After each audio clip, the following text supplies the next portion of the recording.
बिस्मिल्लाहिर्रहमानिर्रहीम बिस्मिल्लाहिर्रहमानिर्रहीम अस्सलातु वस्सलामु अलैका या सय्यदी या रसूल अल्लाह। देखें, दरगाहें जितनी भी हैं उनका जो तौहीद और शरीयत के अहकामात के बाद जो सबसे बड़ा हुक्म है वो होता है कि इंसानियत के साथ भलाई, भाईचारा, प्यार मोहब्बत। और दरगाहों से बड़ी दरसगाहें नहीं होती।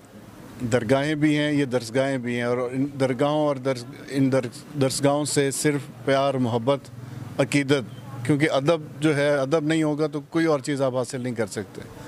अदब पहली चीज़ है, और अदब जो है वो जो मशाइख हैं, जो बुज़ुर्गान दीन हैं, उन सब का जो सबसे पहला जो तरीक़ाकार है वो अवाम उन्नास से मोहब्बत और अदब।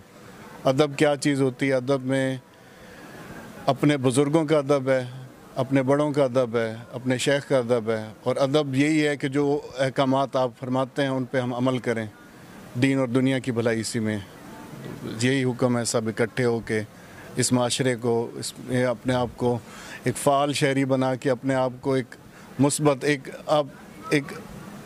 एडिशन हो इसके अंदर, ना कि आपकी वजह से अवाम उन्नास परेशान हो। यही दरसगाहों का हुक्म है और यही उर्स का असल मकसद होता है। अल्लाह खुश रखे।